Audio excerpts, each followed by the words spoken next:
Hello guys, कैसे हैं आप लोग। आज मेरे गांव का मेला है दशहरे का। और हम मेला देखने आए हैं। क्योंकि हम कहीं भी रहें लेकिन हर साल हम मेले के दिन ज़रूर पहुंच जाते हैं। कितना भी मुझे काम हो लेकिन हम अपना टाइम निकाल ही लेते हैं।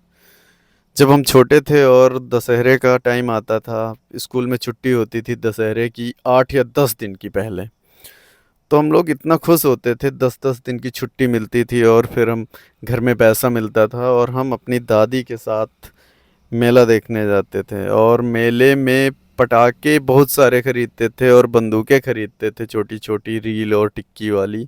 क्योंकि दशहरे के कुछ ही दिन बाद दिवाली होती थी। तो हम लोगों का एक ग्रुप हुआ करता था कि बंदूकें खरीद लेते थे। तो उस टाइम जैसे कि ज़माना वैसा था कि टीवी किसी किसी के घर में हुआ करती थी। तो हम लोग टीवी देखते थे, पिक्चरें उसमें जो आती थी, तो उसी में कोई हीरो बनता था, कोई विलेन बनता था। तो इन्हीं बंदूकों के साथ हम लोग खेला करते थे, अपनी मूवी बनाया करते थे। कोई हीरो बन जाता था तो पता लगा विलेन को लेके बंदूक दौड़ा रहा है कोई कैसा। तो हम लोग बहुत इंजॉय करते थे। और जैसा कि आप देख रहे हैं, रामलीला हो रही है। और हर साल रामलीला निरंतर होती है। लेकिन पहले क्या होता था कि ये जो राम जी का रथ आपने देखा लोडर के ऊपर, इसमें 4 लोग इसको बांस का वो लगा होता था और 4 लोग कंधे में लेके चलते थे। और अब तो भाई इतना अपडेटेड ज़माना आ गया कि सीधा राम जी के रथ को लोडर पे बिठा दिए।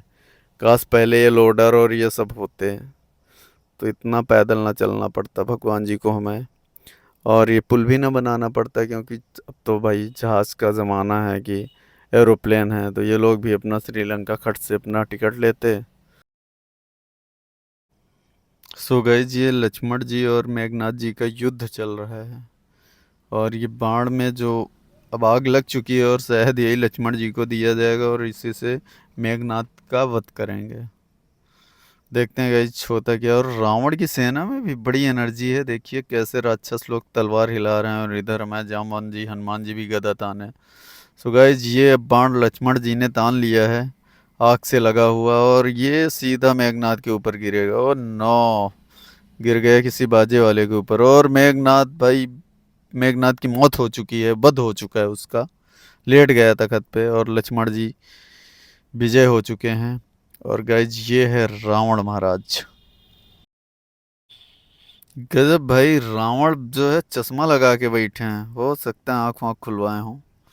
ब्लैक चश्मे में रावण। गजब, तलवार भी हिला रहे हैं और चश्मा देखिए। कितना अपडेट कर दिए हैं यार रामलीला को। कुछ छोड़े ही नहीं, मतलब कुछ भी दिखा देते हैं, कुछ भी। थोड़ा सा जो हमारी संस्कृति थी उसके अकॉर्डिंग होना चाहिए, कि जैसे पहले राम भगवान और इन जब सब युद्ध हुआ था राम और रावण का, तो थोड़ा सा वैसा दिखाना चाहिए। लेकिन अब तो कुछ भी चालू कर देते हैं। मतलब अब रावण को चश्मा पहना दिए हैं, तो लगता है थोड़ा सा बनावटी। जब पहले कभी रामलीला होती थी तो हम लोग देखते थे, थोड़ा सा भावुक हो जाते थे कि हाँ राम जी हैं, सीता जी का हरण हुआ, ये सब। और थोड़ा सा रियलिटी लगता था। लेकिन अब देखिए, आप खुद ही देख रहे हैं कि अब रावण चश्मा लगा के बैठा है। अब रावण के समय में कौन सा चश्मा चलता था? कुछ भी।